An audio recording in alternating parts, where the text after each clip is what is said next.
guys, what is up? It's your girl Rachel with Nighttime Mommy Reviews, and today we're going to be doing an in-depth review of the Ninja Foodi XL Pro Air Oven. You guys, we will be going over the functions, everything that it comes with, and so forth. So let's go ahead and get started with everything it comes with and the specifications about it. Now, this is the actual oven. Here you receive 2 racks. You also receive the air fryer basket, the roasting rack as well, and 2 base pans.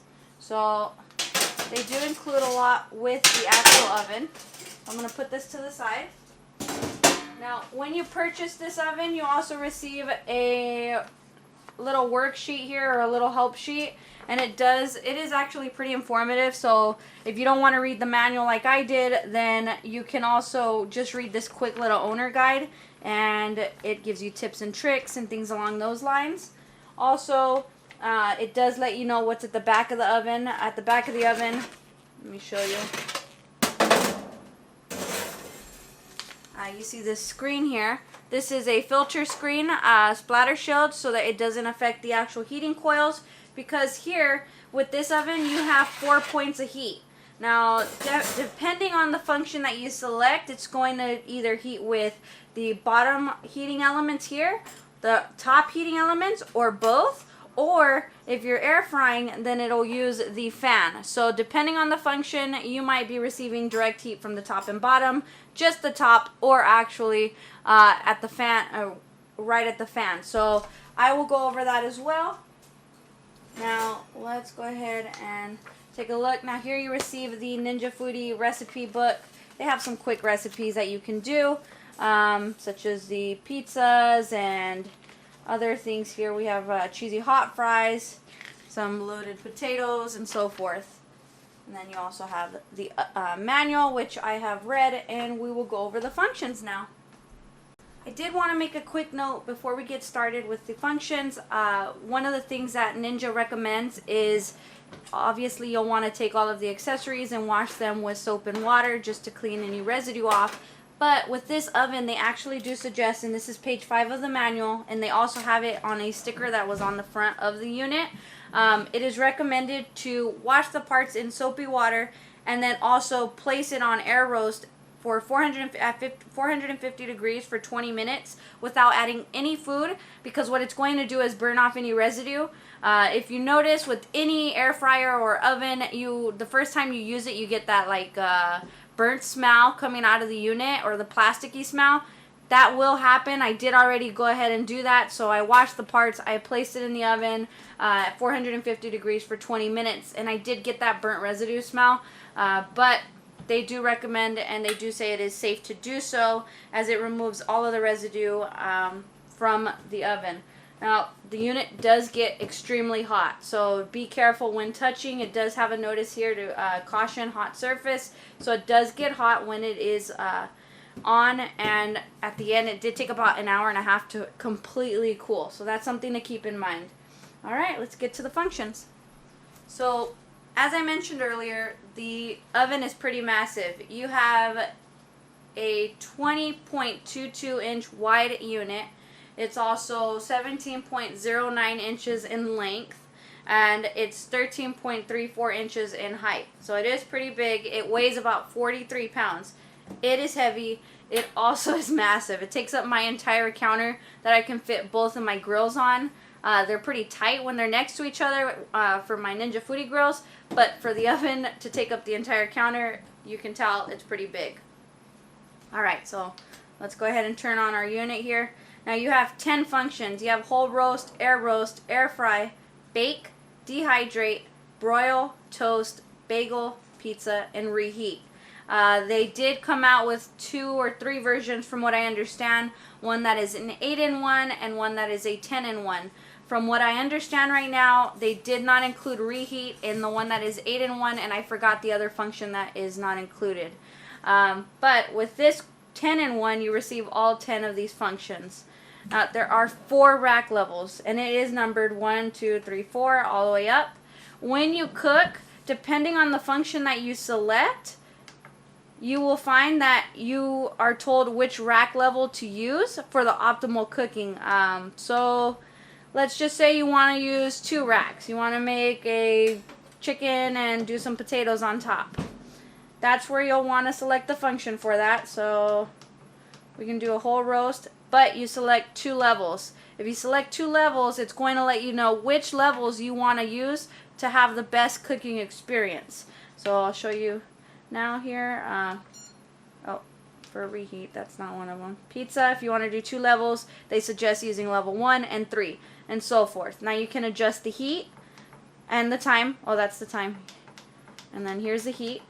Now if you want to do toasting, let's say you want to toast some bread, which we will do as well. And we want to do 2 levels. Oh, toasting, you only have 1 level. You can select the number of slices that you want to toast. And then you can select the shade that you would like. So there is also a shade scale that you can select of how well you want your bread to be toasted. Now with the 2-level cooking experience here, let me change the function. With the 2-level cooking experience, the oven advertises that it provides even cooking, so you don't have to rotate, meaning bring one tray to the bottom and vice versa to make sure that it cooks right. It actually will cook evenly without having to rotate the trays whatsoever. The oven also advertises cooking up to 30% faster than a conventional oven. You have those 10 functions. Now, from what I understand, you can fit up to a 12-pound turkey, or if you wanted to do a whole chicken and some veggies, you can do up to a 5-pound or 6-pound chicken along with a veggie tray on top. The highest heat for this oven is 450 degrees for all of the functions. And you have 4 fan speeds. So I have read in the forums that you guys wanted to know how loud the fan is. It really depends on what functions you're going to be using. For example, if you want to air fry, then you're going to hear the fan at the max level, meaning that the fan is really blaring. If you want to just bake and dehydrate, the fan is very quiet. It's pretty quiet where you barely hear it at all. When you broil, toast, and reheat, it does not use the fan at all. It will use the top and bottom heating elements like a traditional toaster oven. Alright, more about the functions. Now, what you have here is you can turn on the light when you're cooking. So if I press start, oh, you can press it and then the light will turn on. You can also change the functions using these buttons. Now, it is not a touch screen. It is regular buttons that you would use. For the time, you can hold the button for it to go up in increments of 5 minutes. For temperature, it'll go in increments of 5 and 10s. All the way down to 250 degrees Fahrenheit. And then you have your start and stop button. And your off button. Alright, so inside you will find you have the crumb tray, but next to the crumb tray you also have a splatter shield right on the heating element, and this is just to prevent anything from going into the heating element. Now if you want to remove it, you have to push these 2 clips back, pull the clip forward, and then there's a little notch for you to remove it. If you want to put it back after cleaning it. I have a video on my channel as well on how to clean the Ninja Foodie Grill Splatter Shield. You guys, this concept still applies to this Splatter Shield as well, as it is made of the same material. So if you're looking for an all-natural method, I do use baking soda and vinegar to clean it and make it look brand new again. So what you'll want to do when you're inserting it back is place it into that groove right there, and then just like a door, you just close it and press. So there you go. So as a demo, what we're going to be doing is testing the 2-level feature without having to move the trays to see how evenly it cooks. We are going to be doing chocolate chip cookies in the oven. I have them already prepped. It basically is a basic mix. Now, I do want to let you guys know I am no way affiliated with the brand, but I am using the Keto Candy Girl chocolate chip cookies.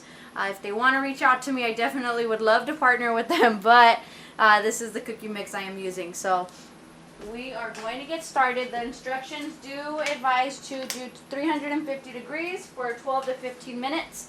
I typically do 13 minutes in a conventional oven, so that's what we're going to do is 13 minutes. I'm going to change the function here to bake, and we want 350 degrees. We'll change the time to 13 minutes. Alright, and I want 2 level. Now, it will preheat in under 90 seconds, so we'll wait for it to preheat, and then we can put the trays in. And I already have the racks positioned at level 1 and 3. And they're just ready to go. Now the time starts right away after it beeps. Just something to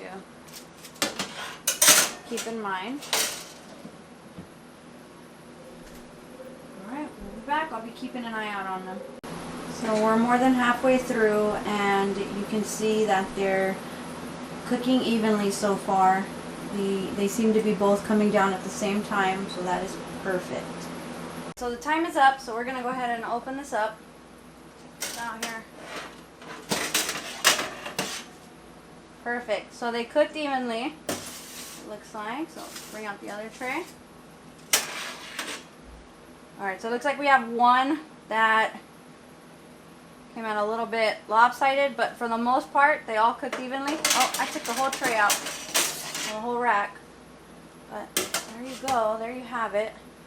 Cookies came out perfect in the same amount of time that I would cook in the conventional oven. So with the exception of one coming out a little bit lopsided, but it's still going to taste the same. So what I love about these cookies is that they actually have no cooling effect. With other cookies, you'll notice that sometimes they get harder, or they will also get smaller, or they'll go down in size. With these cookies, they don't. So I like that about these cookies. We'll let them cool down, and then I can do my favorite taste test. Alright, so it's finished here. They're cooled off. I'll show you. I just like to twist them. Perfect. I'll show you guys. So delicious. And as you can see, they held their form even when they cooled off. So that is it, you guys. Make sure you hit that like button. Hit that subscribe button if you aren't already subscribed for more videos and reviews on new products coming out.